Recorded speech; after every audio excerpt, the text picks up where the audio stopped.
We've got a Simplicity Broadmoor here this morning. It's marked as a comeback. Customer brought it in and said that it wouldn't start and that the PTO wouldn't work. Said that we had just worked on it and he didn't know what was going on. Well, I looked it up. It was about 1.5 years ago that we worked on it and started checking it out. And I'm going to show you this dangerous thing this customer did to this. Now, there's no reason that this should be done to a mower, but the battery was dead. So we went ahead and have a charger on that. Now this thing has the Vangard 20 horse. When we worked on it 1.5 years ago, we put new push rods and a new valve cover gasket. Doesn't look like on this side. This one's still maybe a little bit leaking or something, or starting to seep. Probably the other side, if I had to guess. Maybe it's a little bit cleaner. But we didn't do anything at all to the PTO or the running of the unit, but I can tell you that this thing was not like this when it went out of here. Now the first thing we noticed, obviously battery dead. The seat switch was just kind of dangling to the side when I was looking at it, and then when I went down to look at the PTO, right here, the connection going down to the PTO at the bottom, it was barely even connected, to the point where I don't think it would have made a connection at all. Now also, we get a lot of these nuisance calls on these where the neutral switch will not be. If this isn't all the way back, it's not going to start. There is a safety switch there. It's got to be all the way back. We get a lot of those every year. It's just kind of a nuisance call. Doesn't go back all the way, and it's telling it that it's not in neutral and your mower doesn't want to start. Now the biggest problem, the dangerous problem, right here. PTO off and on. Now if I turn this ignition to on at this point and turn the PTO to on, the PTO immediately flips into the on position. There is no safety to it at all. I'm going to go ahead and turn this battery charger off. It's been on there a little while and I'm actually starting to see a little smoke coming off the positive. It's getting pretty warm. Charging up nice. Battery is marked as a 2023, so it should be good, but the PTO on off with the ignition switch, this is bypassed. So the original PTO switch here does not work. It's completely bypassed. Now in doing that, if you have an issue where you're starting the machine without sitting on it or something like that, and you have your foot under the machine, or somebody who doesn't know what they're doing on this machine has their foot under the machine and tries to start it, they're gonna lose a foot. Very dangerous. Do not use something like this. You know, people bypass their safety switches and stuff like that all the time, but in this case, if we have the PTO on, so say your blades are engaged now and we try to turn it over, well, we've got a whole nother issue going on now. Just kind of spinning.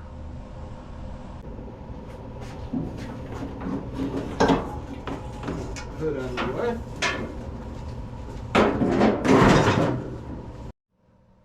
Seems like this thing just has a boat of issues at this point. Anyway, as we're trying to turn it, you can see that the gear is trying to turn. The Bendix is turning on the starter, just not popping up to engage. We're gonna lube that up a little bit. And all I'm doing is just kind of lightly popping it. I'm gonna just spray a little bit of, this is Kimball Midwest penetrating oil. Just gonna get a little bit of that in there. Up underneath is where we're trying to go for anyway.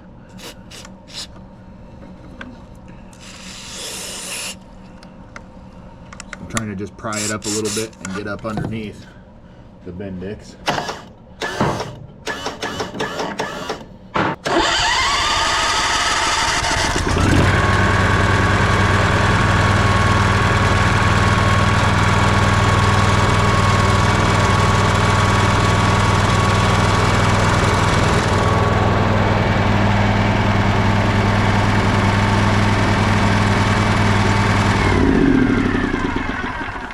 With or without the PTO on at this point, you can turn this thing over. It does not matter, is what I'm trying to get at.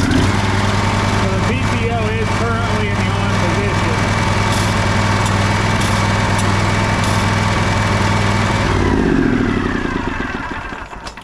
Now what I suspect has happened here is I suspect that The original PTO switch probably went bad, and that's when he put this auxiliary switch in. Looks like just a couple wires kind of wrapped around, and then it comes down to the bottom, the positive he has, and it looks like that goes to one of the wires of the clutch, and the other one's still a straight through. I wonder if here, it almost looks like, let's check the PTO switch out real quick. Now I've got the PTO switch that I've taken out here from the guy. We're gonna test it. So we're gonna set our meter onto the beep signal, which is this symbol here. Should show it down here if I select.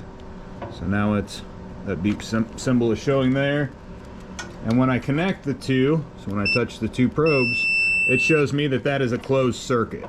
Now it's not, you can use like a light tester or anything like that. You know, if it shows you light back through, you know it's connected. On the side that says common, you're going to test that to the middle to begin with. So we're going to test from here to there. And one way will be open and one way will be closed. So if we've got it, all right, well that's not a good example because we just found our bad one. Our common, one will be normally open and one will be normally closed. So you're testing from here to the outside will be closed if the switch is down, and then when you pull it, it'll be open.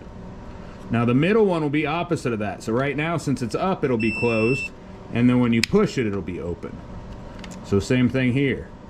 This will be open with it pushed down, and then it'll be closed with it pushed up. Same thing to the outside, open, and when we push in, it's going to be closed. This one here, nothing and nothing. That's our bad link. So even though the rest of these test okay and this mower could be started, this would never send voltage through to the PTO to turn it on because the PTO switch was bad. We're gonna replace this. Let's see, I think I've got another one. Yeah, so I've got another one right here. Button's a different color on top. It's got the same amount on the back. Now if you have one similar, as long as it's got the same wires and everything attached, or some of these they won't use every terminal and you can get by with using one that's not the exact one. Anyway, in this case we've got the one we need. I'm going to plug it back in and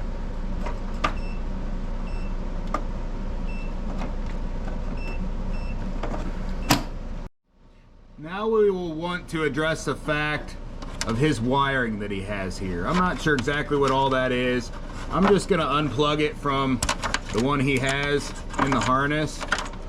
I think these are, there's usually a couple of extras coming out, I believe, so that's probably an auxiliary he pulled that's on this wiring harness. Anyway, and then the red one just goes all the way down to the bottom, and that's what hooks in here. So I'm just going to cut that out for now. Now it looks like at the bottom, this is that's the black with white stripes that was here originally. I'm gonna hook it back up.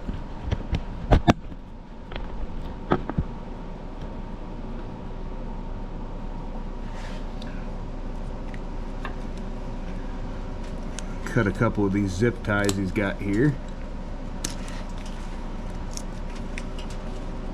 I'm gonna leave his one ground there for now. I will come back and fix that later. I'm not too worried about it. It's in a wire nut right this second, at least for testing and video purposes. Show you how to get this fixed up.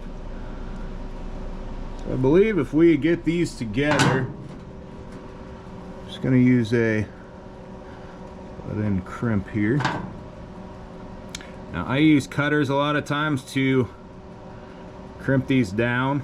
My dad always taught me when he was doing a lot of these that it was a lot quicker if you just use cutters for everything, since we were actually making the harnesses and everything. As long as you know how hard to pinch, those wires are just as good as anything else. The wire cutters are just as good as anything else getting that onto there.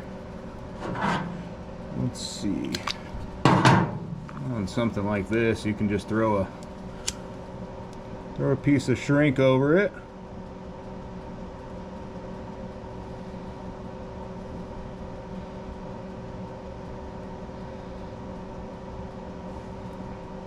Nice and protected. And again, that wiring will just pull completely out. We'll take a switch out too, but as it's on, now as I'm pulling the PTO switch up top, I'm getting it to come on. Being in the on position and I turn the key, it will not allow me to start it at this point. We've eliminated all of his wiring here and here. We'll just take that out and we're gonna take this switch off. So we'll completely remove that, remove this sticker. But at this point you can see the PTO works when the ignition's on, but all of your safeties will also work at this point, and then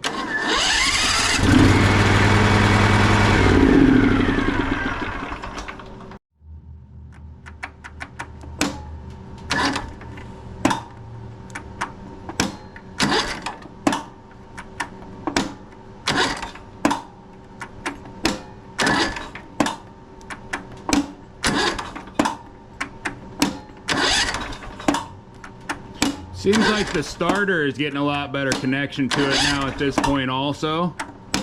And it works each time. All the safeties are working. If the PTO is on, it will not start. If the PTO is off, it fires right up.